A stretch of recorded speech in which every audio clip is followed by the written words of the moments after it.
جہاں تک شہدائی جموں کا تعلق ہے، میں سمجھتا ہوں کہ آج ہم سارے یہاں پہ اردو اسپیکنگ ہے. میرا جو آج خیال ہے وہ کہ دن ہے شہداء کا، اور میں سمجھتا ہوں کہ شہداء کو خراج عقیدت کرنے کا فہیم صاحب، محترم ترابی صاحب، اصل تو سب سے بڑا اچھا موضوع طریقہ یہی ہے کہ ہم ان کے مشن کو، ان کی جو ادھورا جو مشن ہے جو ابھی تک پائی تکمیل تک نہیں پہنچا، اس کو ہم پائی تکمیل تک پہنچانے کے لیے آج میں اس لیے یہ جسارت کر رہا ہوں. شاید آپ نے موضوع کوئی اور رکھا، لیکن میں آج اس میں جسارت کرنا چاہوں گا. جیسا کہ اس میں حریت کانفرنس کے ہمارے سینئر لیڈر نقشبندی صاحب ہیں، اور آزاد کشمیر بیس کیمپ سے جو کہ بانیوں میں سے ہے تحریک آزادی کشمیر کے رشید پرابی صاحب کی شکل میں موجود ہے، لارڈ قربان صاحب یو کے سے ہیں، غالب صاحب ہے. تو یہ شہداء، یہ اس میں کوئی دوسری، اب میں آج تقاریر کے بجائے اگر ہم ڈسکشن آج کریں، فہیم صاحب میری یہ تجویز ہے کہ یہ جو آرٹیکل 370 اور 35A 5 اگست، اب 14 ماہ گزر گئے، ایک تسلسل کے ساتھ انڈیا وہاں پہ جو ہے اپنے اقدامات، بلکہ عملہ رہا ہے. کہ ہم تو پہلے سمجھ رہے تھے شاید انہوں نے ایک کاغذی کارروائی کی، انہوں نے جو ہے پارلیمنٹ سے اس کی ایبروگیشن کر لی، اور شاید وہ دیکھیں گے کہ اس کا ریئیکشن کیا آئے گا. لیکن ریئیکشن دیکھنے کے باوجود انہوں نے کانوں میں روئی اور آنکھوں پہ پٹی باندھ کے نہ وہ کسی کی سنتے ہیں اور نہ وہ کچھ دیکھتے ہیں، ظلم کو بھی نہیں دیکھتے ہیں. اور دنیا میں جو آواز اٹھی ہے کشمیریوں کے حق میں، اس کو بھی دیکھنے کے باوجود نریندر مودی اور ان کے جو کولیگس ہیں، انہوں نے اس کو اگنور کیا کہ وہ ایسا ہے کہ جیسا وہ کچھ دیکھتے ہی نہیں ہے. تو یہ جو تسلسل کے ساتھ وہاں پہ وہ ڈیموگرافی چینج کر رہے ہیں، تو اب یہ کہنے کی بات نہیں ہے، وہ اس کو عملا رہے ہیں. میں بار بار بات کر رہا ہوں کہ 27 اکتوبر 1947 کو انہوں نے آکوپیشن کی تھی. Now they are justifying their illegal occupation. کس طرح کر رہے ہیں کہ انہوں نے ڈومسائل وہاں پہ جاری کر دیا، اب لینڈ لا وہاں پہ آ گیا. اب صرف جو ہے وہاں ہے کہ ہمارے شہداء نے قربانیاں کیوں دی. اس وقت بھی نومبر میں ہندوستان کا جو سب ڈوگرا کی فوجیں تھیں، ان کا جو ایک منصوبہ تھا کہ کس طرح جموں کو ایز اے مسلم میجورٹی سے ختم کر کے ویبنار کانفرنس کا اہتمام کیا ہے. اس میں بہت سارے جو مہمان ہمارے ہیں آج، عبدالرشید ترابی صاحب، جن کے میں 90s before 90s even 80s 81 سے میں ان کو جانتا ہوں اور ان کے کام کو بھی سمجھتا ہوں.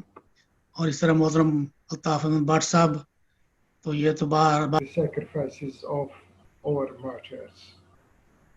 یہ آج کا ہی دن تھا جب انسانیت کا قتل عام ہوا. 1947 6 نومبر کو ایک پلانڈ وے میں جو ہندو ایکسٹریمسٹ ہیں backed by the government forces, انہوں نے ایک پلانڈ وے میں وہاں جموں میں رہنے والے مسلمانوں کو کہا کہ آپ اگر جانا چاہتے ہیں پاکستان تو ہم آپ کو بھجوا دیں گے. اس کے لیے انہوں نے ٹرانسپورٹ کا بھی انتظام کیا. بندے شہید ہوئے تھے جموں میں. اصل میں یہ فگرز تقریباً سارے ہی ٹھیک ہیں، اس لیے کہ یہ فوراً پاکستان بننے کے بعد جموں کے اندر جہاں جہاں مسلمان کم تھے ان کو قتل کیا جانا شروع ہو چکا تھا. اور یہ اگست اور سپتمبر میں اچھی خاصی قتل عام جو ہے وہ جن علاقوں میں مسلمان اقلیت میں بستے تھے، ارد گرد سارے ہندو رہتے تھے، انہوں نے یہ طے کر لیا تھا کہ اگر کشمیر کا علاقہ جو ہے وہ پاکستان سے ہو گیا تو ہم نے اس جموں کو کم از کم جو ہے وہ ہندو میجورٹی علاقہ بنا کر کے رکھنا ہے، تاکہ ہم ریجنل جو پلیبسٹ کندہ دے دیا. اور یوں تحریک آزادی کا ایک بڑا متحرک جو ریاست کے اندر ایک بیس تھا وہ جموں تھا. اس میں رجوری، اس میں پونچھ، اس میں کٹھوا اور اس میں ڈوڈا، اور یہ جو سارا ریجن تھا، کیونکہ چودھری صاحب بنیادی طور پر اسی خطے سے تعلق رکھتے تھے، اور اے آر ساگر صاحب تھے، اور دوسرے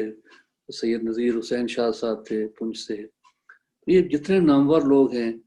تو عملاً تحریک آزادی کشمیر کا ایک بڑا، شیخ صاحب چونکہ ویلی سے تعلق رکھتے تھے اور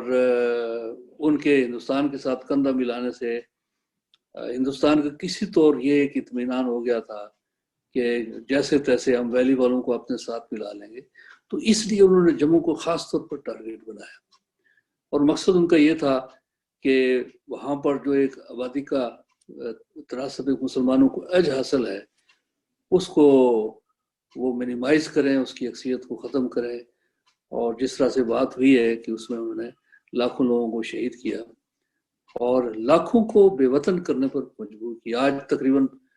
جو 25 لاکھ کی فگر آ رہی ہے اس وقت، ہمارے اس وقت کے جو مہاجرین ہیں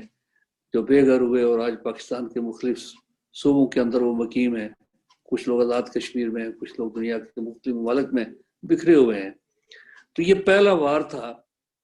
اس RSS مائنڈ سیٹ کا جس کا شکار مہاراجہ ہری سنگھ بھی تھا. جیسا کہ آپ سب کو معلوم ہے، اس دن جو جینوسائیڈ ہوا وہ ورلڈ وار کے بعد اتنے بڑے لارج سکیل پہ نہیں ہوا. تو اس کی مین وجہ ہم آج بھی یہ سوچتے ہیں تاریخ میں جا کر کہ جو اس وقت کی حکومت تھی انہوں نے کیوں نہیں کوئی ایک ایسا حفاظتی دستہ ان کے ہمراہ کیا کہ جب ان لوگوں کو بڑی مکاری سے نہتے مسلمانوں کو، عورتوں کو اور بوڑھوں کو اور بچوں کو لے جایا گیا، تو اس وقت کے جو مہاراجہ تھے اور جو وزیر دفاع تھے اور جو انٹیریئر منسٹر تھے، یہ خود چل کے جموں گئے تھے اور